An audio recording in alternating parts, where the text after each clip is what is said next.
Welcome to Franchise This. I'm your host, Sean McKay, and today I'm so glad to have my friend, Gary Occhiogrosso, who's the founder of Franchise Growth Solutions, as well as a contributor for Forbes, as well as adjunct professor at NYU, podcast host himself. I mean, how many more titles do you need, Gary? I don't know. Worldwide Federation Wrestling Federation champ. But at 5'4", 5'4", that ain't gonna happen. Yeah. Your career ended a little short there. A little bit, yes. Glad to have you on the show. I've known you now for a few years, and to the extent of which you're working with a lot of my clients, you've introduced me to many of my clients, but you have so much experience that you bring to the table as a past franchisor, as a current development officer, sales professional. There's so many things I'd love to talk to you about today. So hopefully we can get to all of it, but I imagine there's going to be more left unsaid. So before we get too far, can you tell people a little bit about FGS and where to find you online in case they're listening now and they want to make sure they can tune into your content? Sure. And thank you for having me on the program, Sean. I appreciate it. So you can find me on LinkedIn under my name, or the website is frangrow, one word, frangrow.com, and that'll tell you a lot about what we do. Generally, I tell folks we are cradle to grave, so to speak, in the best sense of the word in the franchising industry, because there are many companies that do what we do, but they only do part of it. We do all of it. And what I mean by that is we'll develop your franchise. If you have a successful business and you want to franchise it, we'll actually get it franchised for you. We'll also expand it through franchise sales. There are companies that do that. We also do that. We also work on infrastructure, supplying everything from real estate needs to equipment suppliers, other supply chain needs, financing. And then our fourth silo, if you will, is exit strategies, private equity, financing franchisees, capital infusion, that sort of stuff. So development, sales, infrastructure, and money. That's basically what we do. That's the good side of the grave part, from cradle to grave, right? Yeah, that's what I don't want to make it sound like it's, it's ending, but generally folks who are developing franchise companies at some point, nothing is forever. So sometimes the founders are emotionally tied to their company and he or she thinks, I'm never going to sell it. That's fine. But trust me, when the kids get it or the grandkids get it, and they may not want anything to do with it, they're going to sell it. And they're probably going to sell it to a private equity firm. Yeah. That's an area I haven't had a ton of exposure to. I'd love to learn more about that. But I do have a client right now who's, considering those offers. The private equity is aggressive, and it's kind of hard to say no to those numbers sometimes once you're hitting some levels of success. Absolutely. I mean, and look, the allure, and I can tell you, one of the companies I was involved in 30 years ago now, so it's kind of hard for me to even envision that it was 30 years ago, but it was early on that private equity got involved in the company. And I won't mention the company and I won't mention the PE firm, but I will tell you they screwed the whole thing up. And that would not intentionally, but it's because private equity firms back in the late 90s, really, they were only beginning to get involved in franchising. There wasn't a lot of it going on. So they really didn't understand the beast. They didn't understand how it worked. They didn't understand, especially this was a restaurant concept. So it had like the double whammy. It was a franchise and it was a restaurant. So, those aren't the type of entities that you buy and then you flip next year at, 3 times the amount that you paid for it. It's not really for the stock jockeys, as I call it. But today, private equity understands and learns and has learned that it really is about royalty revenue. And royalty revenue that's what the franchisees pay to the franchisor. Royalty revenue, when done properly, when it's done the right way, means that the franchisor, whether it's the founder or a group of people or a private equity company, is focused on the success of the franchisee. So they're not only growing sales for the individual franchise unit, but then they're growing system-wide sales by growing the number of units. And when they do that, that royalty income continues to come in, happy franchisees, and that income, that bottom line, that EBITDA line continues to grow.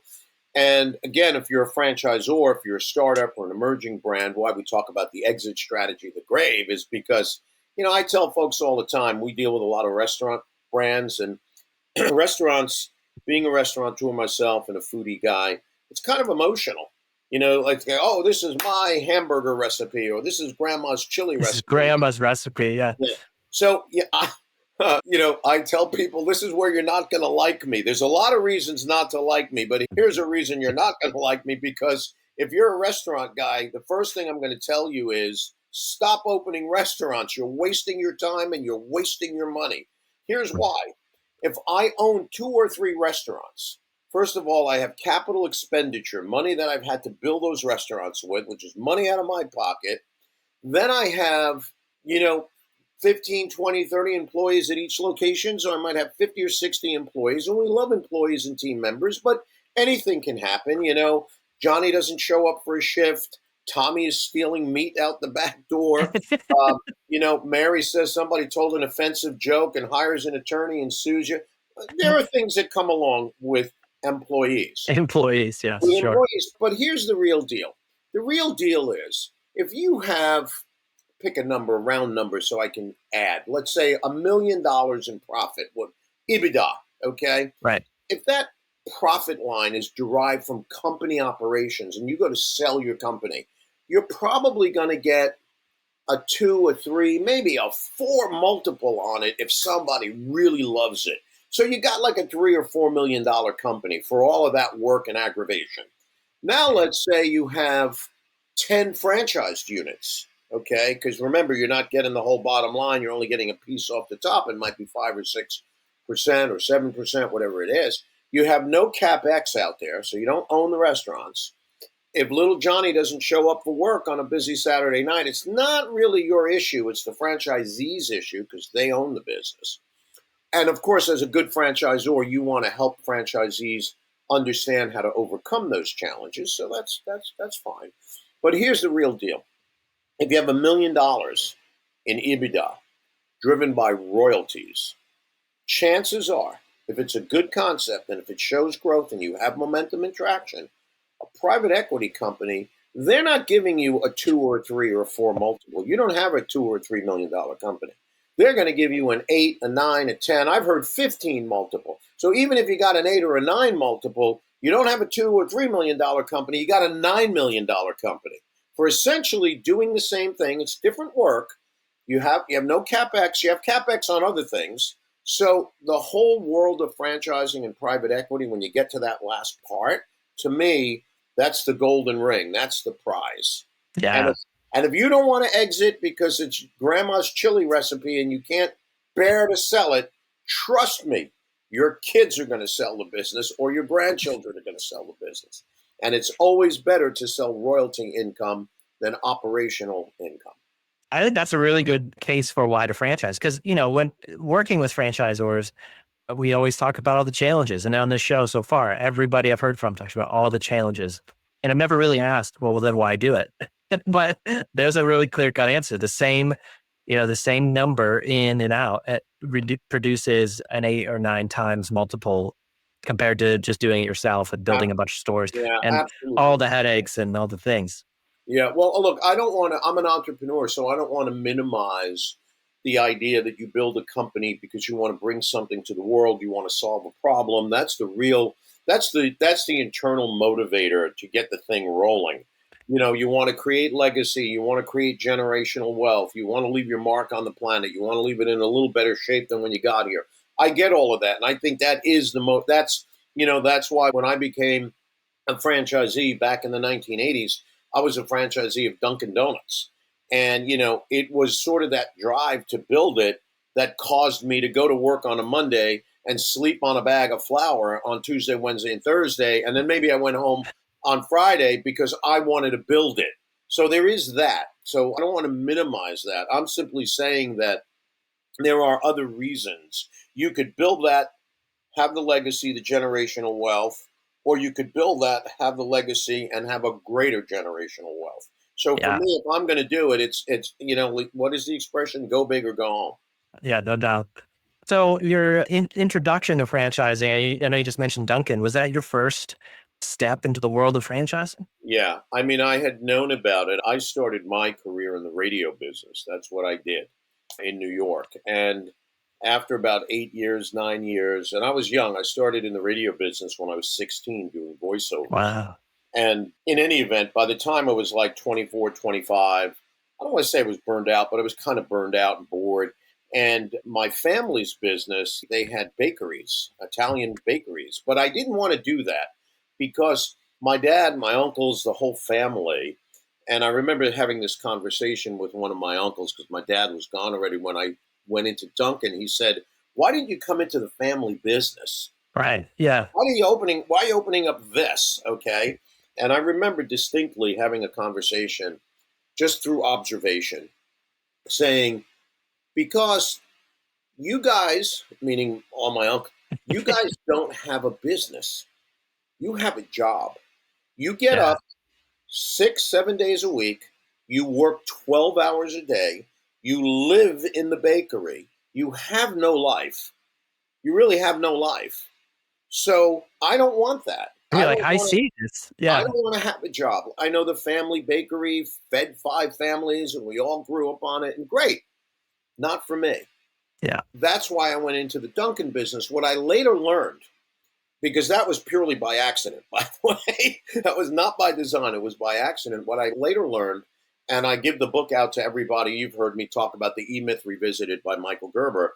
It is a book that talks about the difference between the business, the work of the business.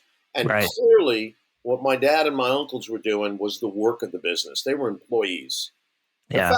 The fact that they owned it was irrelevant. Okay, so I sort of dedicated my mind, my heart, my soul, my life to the idea that a business should give you more time and more money, not one or the other, both.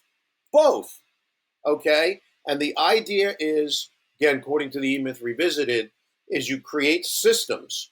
Those systems, the people in your business run those systems. So the people run the system runs the business. That business should work as well when you're not there as when you are there.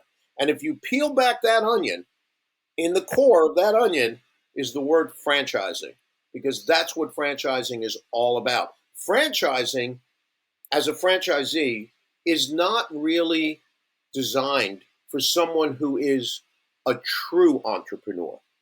Now, you could be entrepreneurial and grow your brands and become a multi unit franchise. Yeah, that's entrepreneurial. But if you like to tinker, if you like to invent or reinvent, it's not what a franchise is about. A Don't be a Z. franchise Yeah. is plug and play. Here's the system, execute flawlessly, get the result. What did they say? Wash, rinse, and repeat. Right. Well, yeah. I mean, it's funny because I've read the E-Myth book several times myself. I used to have an E-Myth coach, and really, in the beginning of my business, that was one of the first steps I did was get a coach from E-Myth and read the book and do all the steps. And I never thought about how much that is just franchising in a nutshell. I mean, It is. the whole book is really geared towards I give the creating book a to franchise. everybody. Yeah. I give it to everyone that wants to franchise their business. Read this. Yeah. Super good idea. Yeah. And so what happened next? So you got into Dunkin'. Yeah, so I Eventually don't there was know. an exit. Yeah, I don't know why. I will tell you. I will tell you in all honesty. I was whatever I was, 25, 26, 27, 120 pounds. 3/4 of my body weight was my hair. Okay, but for some reason, and my partner and I, my partner was my best friend, my cousin actually through marriage now. We, maybe because we were young, we were like, and maybe because I had 2 mortgages on my house, he had borrowed money. We were like, they talk about never burn the bridge behind you. Our bridge was burned and long gone. We had nowhere to go but that way.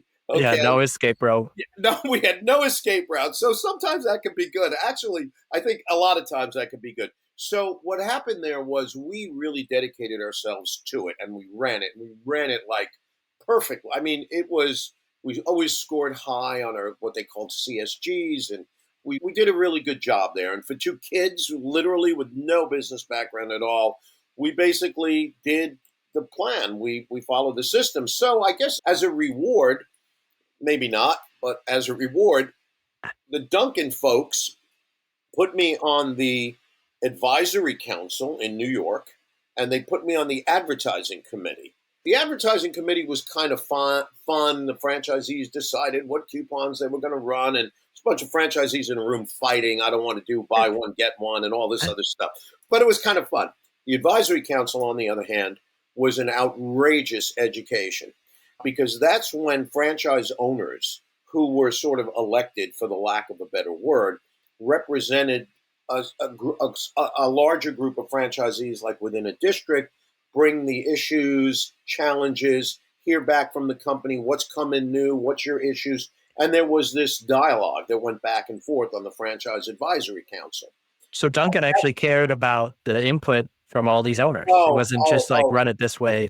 yeah, I will tell you, Duncan, again, I haven't been associated with Duncan in 40 years, but 40 years ago, and I'm sure they still are, Duncan was dedicated to its franchisees, and that's the way it should be. They were dedicated to the success of their franchisees. And one of the things that I learned there was that a good franchisor will protect its good franchisees from its bad franchisees, because there's always folks that aren't going to follow the system.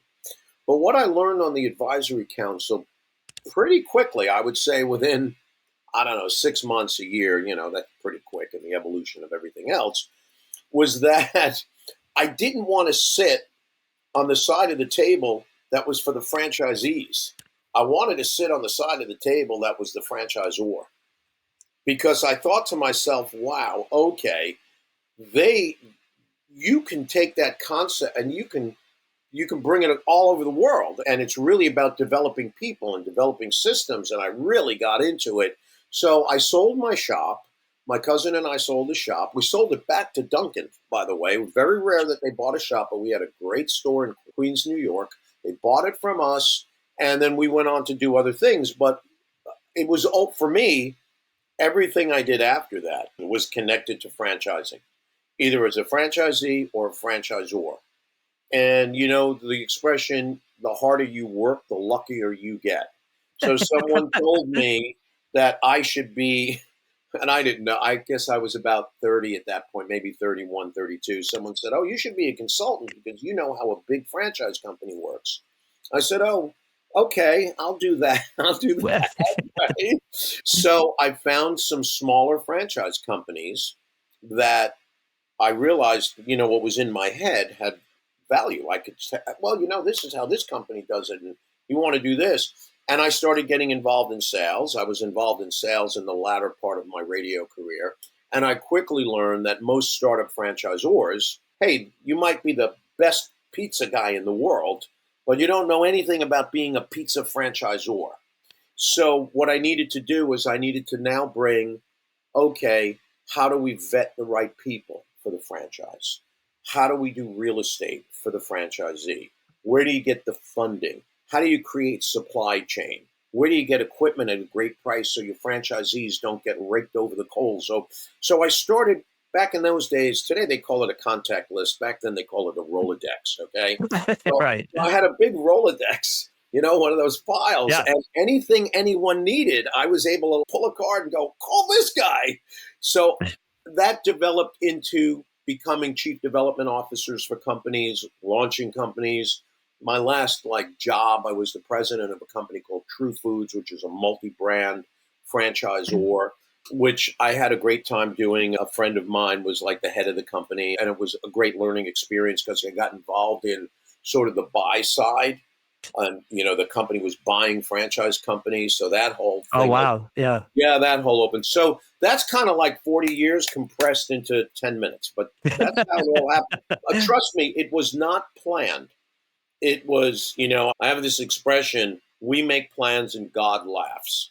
So it just sort of unfolded. And I was constantly aware of opportunities like, okay, what's the best one? Sometimes I made terrible choices and lost money. And sometimes I made really good choices and made money. Just the way it goes. Yeah. I mean, it sounds like after the Dunkin' venture, you didn't look back. So franchising. No, I had no choice at that point because if there was anything that I was, quote, educated in a unique space, it was that. I mean, And you could have gone back with the family bakery, right? no, that never would have happened. That never So- would have happened. I mean, don't get me wrong. Myself and one or two of my other cousins learned all of that, and I do it.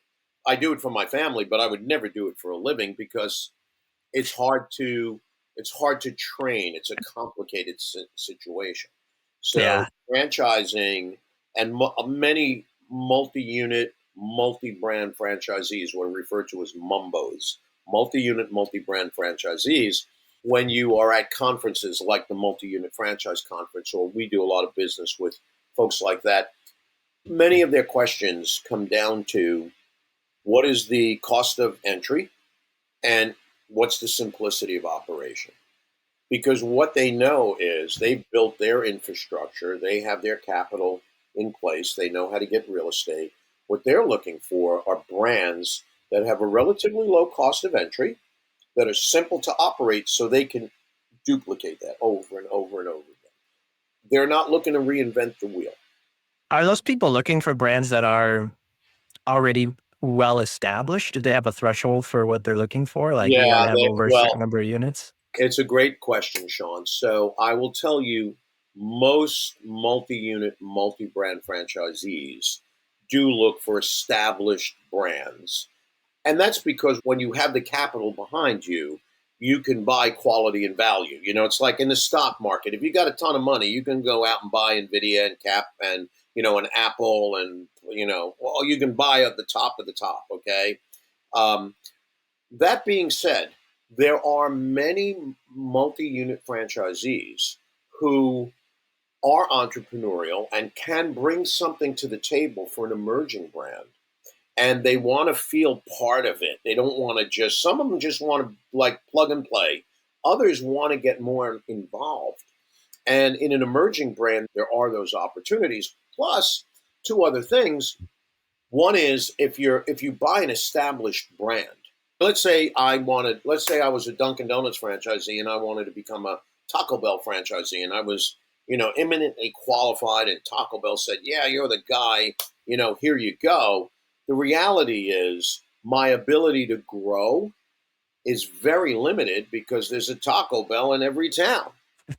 So if I'm a grower, if I'm an entrepreneurial multi-unit franchisee and I want to grow, I want to get a smaller brand because they're not everywhere. I can grow it. Right. I can control a whole territory. So there's that aspect to it. And then I would tell you that the other piece to it is what level of multi-unit franchisee are you?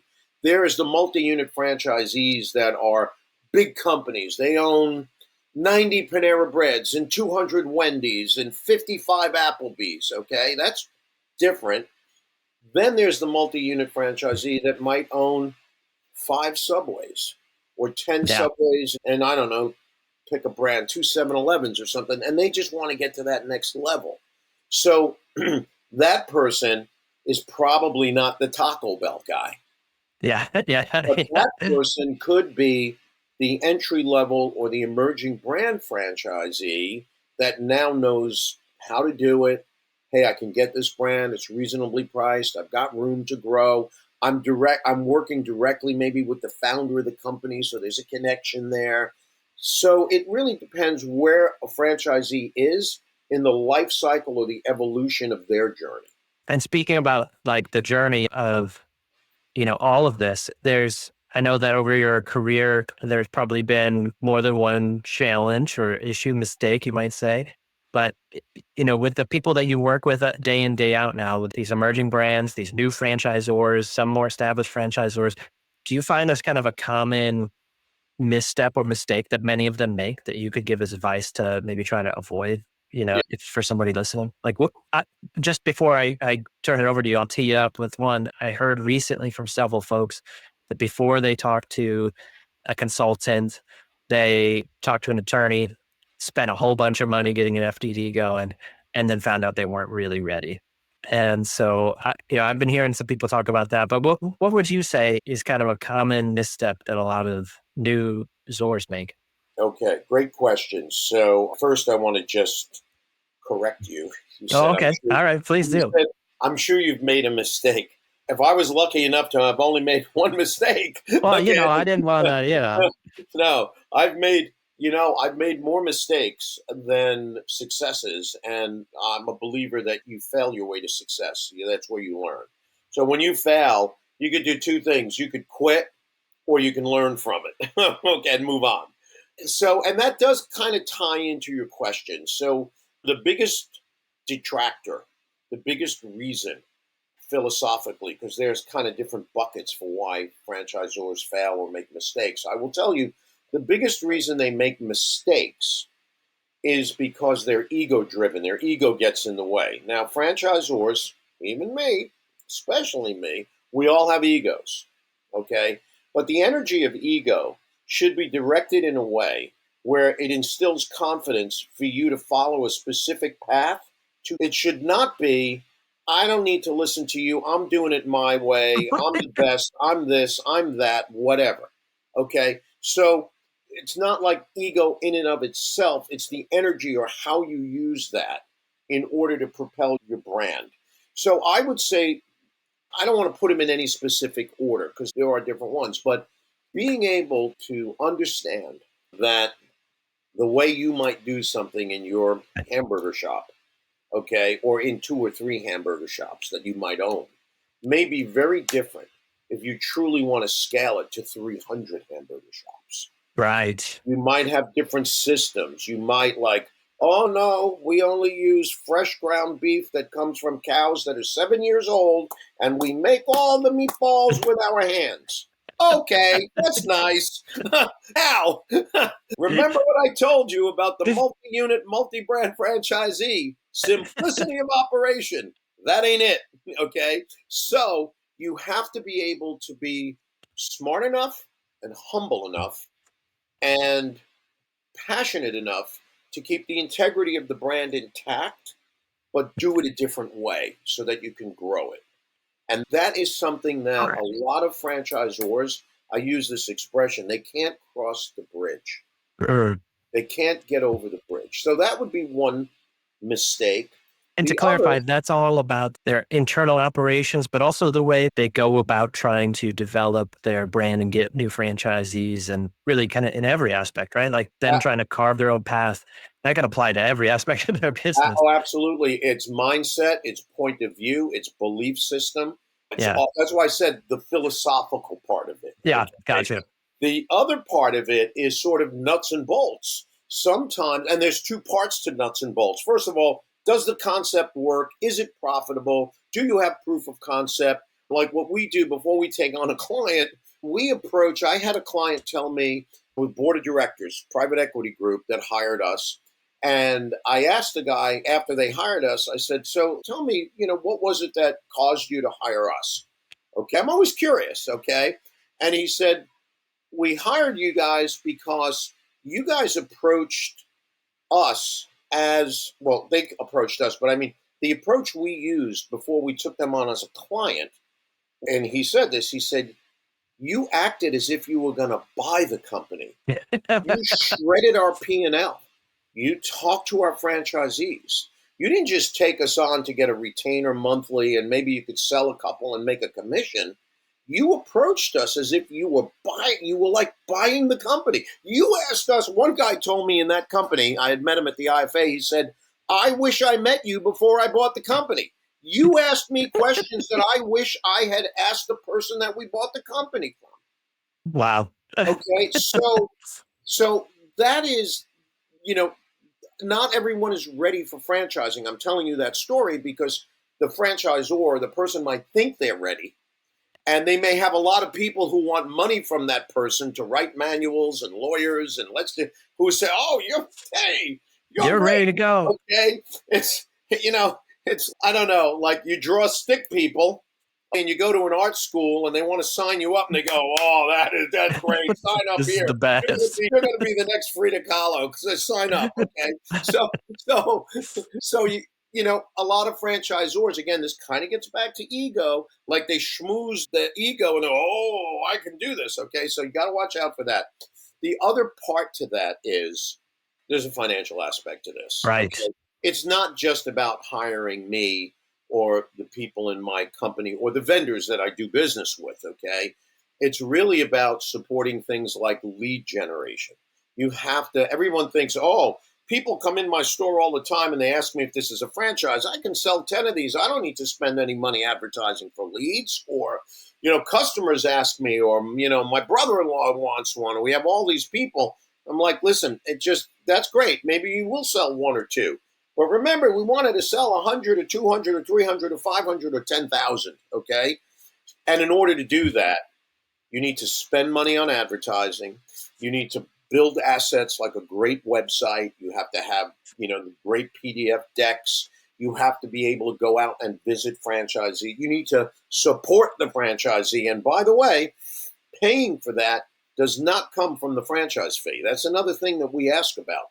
If the franchisor thinks they're going to fund the growth from the upfront fee, trust me, there's a puff of dust as I exit the room. That's how fast I leave, okay? Because you can't do that, because what happens is, A, you hiccup the brand. Oh, we didn't sell one, so I can't advertise. And, okay, yeah, but what about your franchisee? You need to go visit him. Oh, I don't have the money and the time to go visit him. I got to fire 2 people in my pizza shop because I got to go make pizza because I can't afford to do. Okay, what you're doing there, if you were doing it with company stores and you want to take that level of, use a strong word here, but what the hell, I'm a New Yorker. You want to take that level of stupidity to your business, have at it. It's your money, okay? But when you take a franchise fee from someone and that person may be quitting their job or leveraging their 401k or mortgaging their house, and they're putting their life in your hands, and you don't take that seriously, I ain't working with you. Yeah. Matter of fact, I'm probably telling the world, don't work with this guy. Yeah.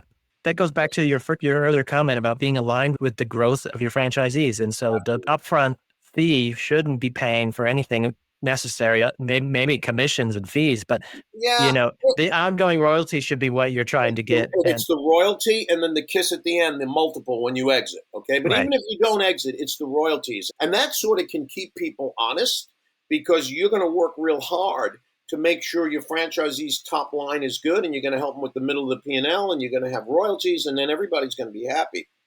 So for me, to answer your question, what are some of the mistakes? Those are the mistakes. Number one, thinking that you have the most beautiful baby. You're the most beautiful. Your thing is, I tell people, you think you have the most beautiful baby. You're going to enter your baby in the baby beauty contest, and you're going to win. But you forget there's a lot of babies in the contest, and everybody thinks their baby is beautiful. So stop, okay? Yeah. And then the other thing is, you either don't have a proven concept financially, or you don't have the financial capability to do what it takes to be a franchisor. And that first sort of responsibility is to make sure that you don't ruin your franchisee's life. Yeah, no, that's serious. Because I mean, these people, especially when we're dealing with emerging brands, the type of franchisees that we see come in are people new to franchising, and they're putting everything on the line for this concept. Oftentimes, they're clearing retirement accounts, they're mortgaging their house, they're doing whatever it takes, and it's because they have a lot of belief. And yeah, I guess it puts them in a vulnerable situation. So we have to make sure that we don't take on and represent the wrong brands, because the wrong people Absolutely. could really destroy real people's lives. Absolutely. And that again gets Yeah. back to the multi-unit, the savvy, sophisticated multi-unit, multi-brand franchise who earlier I said probably is going to buy a more established brand. But if they do get involved in an emerging brand and it doesn't work out, and they already own 100 franchises, I'm not saying it doesn't hurt, but it's not going to cause them to claim personal bankruptcy. Yeah. It's not going to be the end of their life. Yeah. Right. There's so many more topics that stem from that, but in kind of a similar vein, is there any kind of contrary to popular opinion or the advice you hear from other folks out there? Do you have some hot take or alternate view of franchising, of the process, or the way to get going? Again, that's contrary to what other people might say or you hear talked about. I guess this is your Um, chance to shine a light on all the things wrong in the industry. we don't have enough time for that. Yeah, And I will tell you, I'm very often in contrary to what other people say. I like that about you, Gary. Yeah. Yeah. So I guess there's a couple of things I would say on both sides of the ledger, the Z and the Zor, as we call it. Okay. Uh-huh. On the Zor side, I would say when you're an emerging brand, you think everybody's going to love your franchise.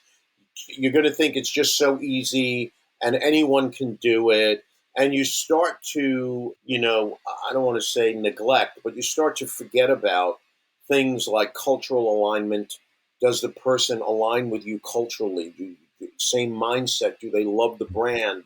That sort of stuff, as opposed to what's on their resume and what's in their bank account. Right. Okay, so that's certainly something that franchisors have to dial into. I would tell you another, and it's contrary to how they typically think. It's like, no, it's so easy. I got a system. I train managers all the time. It's different. Okay. Yeah. In that vein, I've heard people talk about they shifted the offer or the mindset shift from if you're interested in their franchise, it doesn't necessarily make you a good candidate. The franchisor is the one with the cookie, right? The golden ticket. So there's a shift in mindset. Instead of just accepting everybody who comes in who can afford it, it's that you're really interviewing the potential Well, franchisee, and with you're it, saying, we invite you to buy one of these, and you don't, you only have 24 hours or 48 hours or 72 hours to say yes or no, or whatever, right? It's like we are, the one with the golden ticket. We're the one with amen. the cookie. 100%. I'll say this on that, and then I want to move to the franchisee Yeah, of issue. course. So I tell my clients, you're sitting, first of all, you have the pot of gold. They Right. have to want it. They're not buyers. Okay. You have what they want. So they have to qualify for you. The challenge is that when you're spending money as a franchisor on lead generation and companies like mine, whatever you got to sell one. You're bleeding cash. Let's sell. This guy can write the check. Okay. Not the reason to accept this guy. Okay. Or woman. It's not always the guys that are a problem. Okay. But what I tell my clients, and I forget who told me this, but I tell every one of my clients this because it just makes so much sense. If you're sitting across the table from the individual who wants to be a franchisee and you're doing your best to get them to write a check for 35, 40, $45,000 for the franchise fee, what I want you to think in your head is, would you write that person a check for $40,000 to come into your system? And if the answer is no, they're probably not the right person. Wow, You should that's a want big that shift. person to the point where you're going to pay them, not the other way around. Okay. And if you look at it from that, like if you flip that script, you're going to have a different point of view, a very Right. different. Okay. Right. You're the buyer. Yeah. Exactly. Yeah. So on the franchisee side, what I would say from I think your question was what's like a common myth and Yeah. what's contrary. So there's a lot of things there. Like franchising is like you don't fail. You could fail. Okay, a lot of failures. All right, it's a sure thing. No, there's no such thing as a sure thing. Okay, but I think one issue that I think franchisees need to dial into, and I say this sometimes when I speak to groups of franchisees. I was out in Austin a couple of weeks ago talking to a group of franchisees. I have this expression, or I ask people this, and I may have said this to you at one point in our conversations. I'll say to people, hey, has everyone here heard the expression, knowledge is power? You're getting knowledge. The franchisor is giving you knowledge. Business in a box, as they say. And everybody goes, yeah, knowledge is power. And I say, you know what? And I don't know if you bleep stuff out, but I tell them that's bullshit. Knowledge is not power. The execution of knowledge is power. So Brr. if you are a franchisee and you get all the knowledge from the franchisor, or the business in a box, as they say, the system, you don't do anything with it. Guess what? Nothing's going to happen. Yeah. So this common myth, I write the check, I pay the money, I get the thing, and it's just going to happen. Okay. No, you need to make it happen. I'm going to give you the tools, but trust me, brother, you're going to dig the ditch.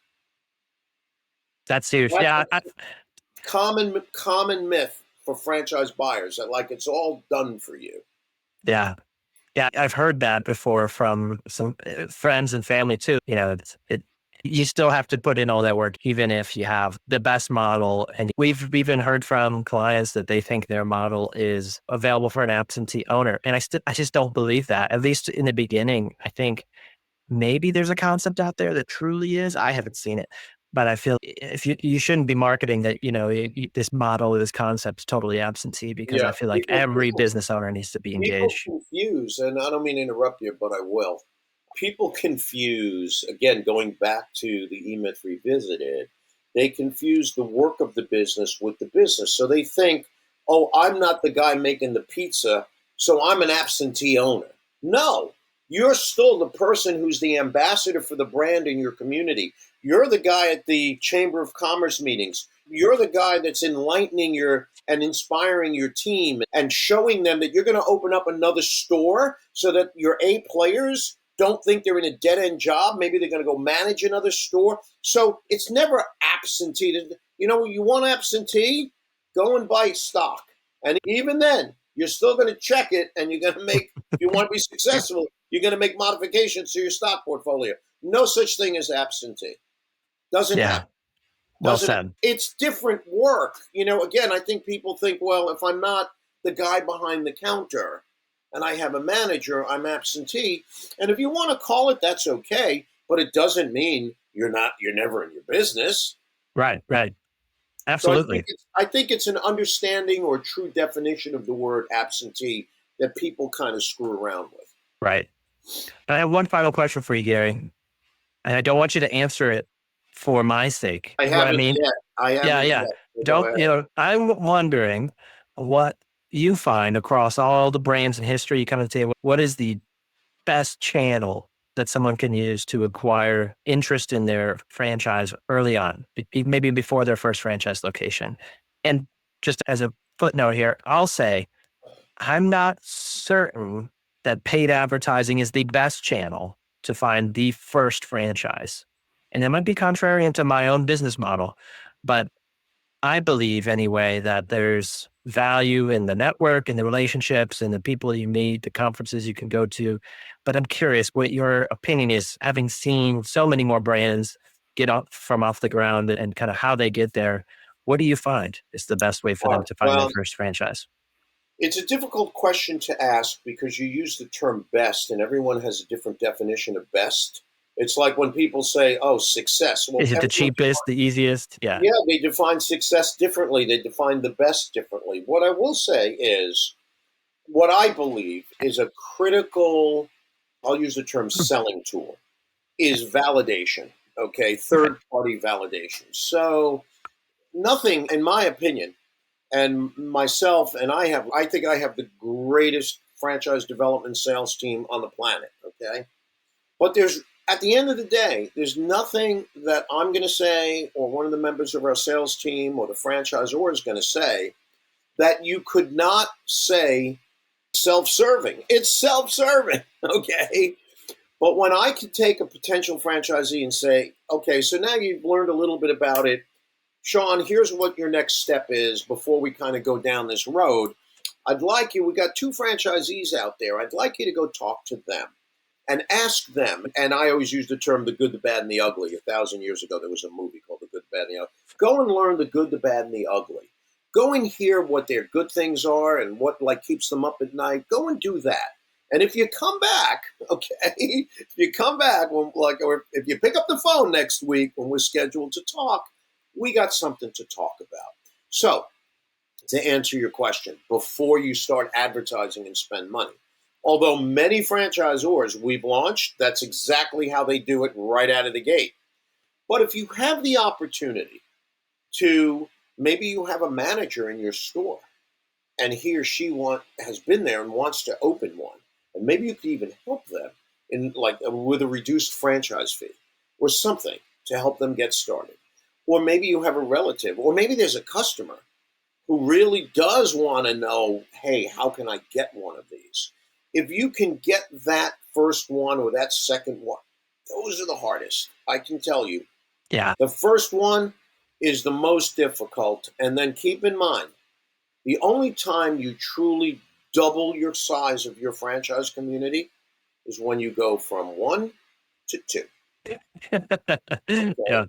So if you can focus on somehow getting some of those people in, great. That's a great thing because then when you start to advertise, you can now have validation. But if you can't, you need to advertise. I mean, it's not just going to pop out of the sky. There's no other way. Right. Yeah. I think I would rephrase what I said. And what I mean is more in line with there's an ideal scenario of having already built some of that up and proven the validation before you come to the table in advertising. But surely there's more than one way to do all these things. So Absolutely, well without said. a doubt, without a doubt. And I have this expression, and Sean, you know me well enough to know I have my Garyisms.